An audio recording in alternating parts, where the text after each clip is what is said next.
Bua had spent almost half her day working with the victims' bodies at the research institute. She was physically and emotionally drained as she finally stepped out of the building. Standing outside the institute, Bua found herself unsure about what to do next. Should she go back to her dorm to rest, or grab something to eat at the nearby market? She was still debating when a sleek black sedan suddenly pulled up in front of her. She felt a strange sense of familiarity as she looked at the car. Although she couldn't immediately recognize it, something told her she knew who it belonged to. A moment later, the car's passenger side window rolled down. She finally saw the face of the driver. A face she hadn't expected to see. Finya asked, "Why didn't you reply to my messages?" Bua said with surprise, "And why didn't you tell me you were coming?" Finya said, "So I wouldn't have to deal with your tantrums. Get in the car." Bua said, "Can we do this tomorrow?" "I'm too tired today." Finya said, "And is there ever a day when you're not tired, Bua? Just get in." Bua sighed, her fatigue winning over her stubbornness. She slid into the passenger seat, knowing Finya wouldn't leave her alone otherwise. Finya glanced at her briefly before focusing back on the road and asked, "So, how have things been while I was gone?" Bua replied, "The same. Overworked, underappreciated, and apparently babysitting your unfinished business." Finya smirked and said, "Missed me, didn't you?" Bua said, "Missed the chaos you bring?" "Absolutely not." Finya's laughter faded and she said, "You're overworking yourself. Let me help." Bua said, "Help? You mean drop more work on me?" "No thanks. If you're here for 6 months, focus on finishing your projects." Finya leaned closer. She said, "I mean it, Bua. Let me take some of the load off your shoulders. You're not alone." Bua paused and said, "I've always managed alone, Finya. That's how it's always been." Shortly after, the black car stopped in front of the institute building. The street was quiet, and the silence seemed to stretch between them. Finya looked at Bua as she unbuckled her seatbelt, ready to leave. Bua said, "Thank you for the lift. I hope we don't have to meet again anytime soon," she said with a tired tone, opening the car door. Finya said, "Bua." Bua turned back, asked, "What now?"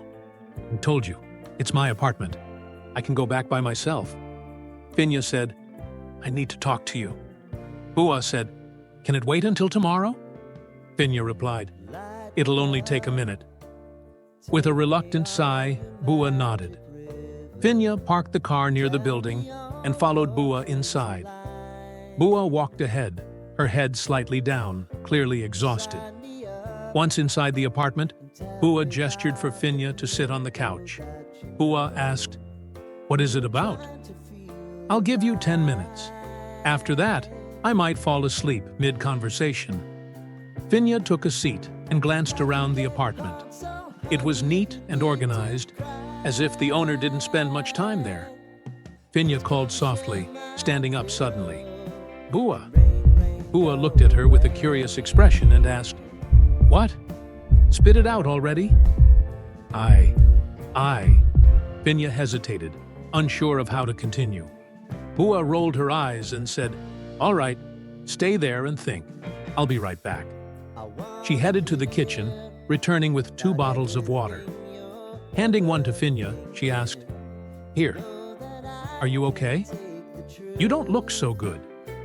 Finya shook her head and said, "It's nothing." Bua said, "If it's nothing, I'm going to bed. The lock is automatic." "Good night," she said with finality, turning to leave.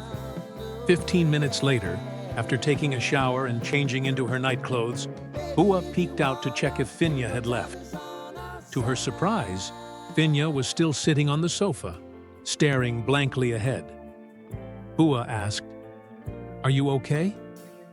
Finya hesitated and said, "I don't know what's happening to me, Bua." Ever since I came back, I felt different. Bua asked, "Different how?" Finya looked down at her hands, trying to find the right words. She said, "It's like I can't stop thinking about you. Even when I was abroad, I kept typing out messages to you and then deleting them. I thought seeing you again would make it better. But now, it's worse." Bua felt her heart racing, but forced herself to smile teasingly. Bua said, "Maybe you're just tired from traveling. Get some rest, and you'll feel better tomorrow." Finya said, "You think I'm making this up?"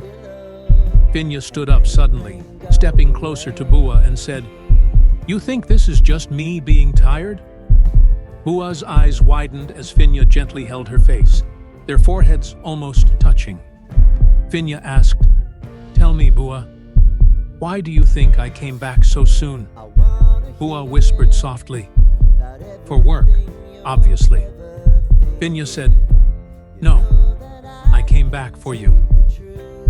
Will they push through the silence, or will their own hearts be their biggest obstacle? Stay tuned for the next episode.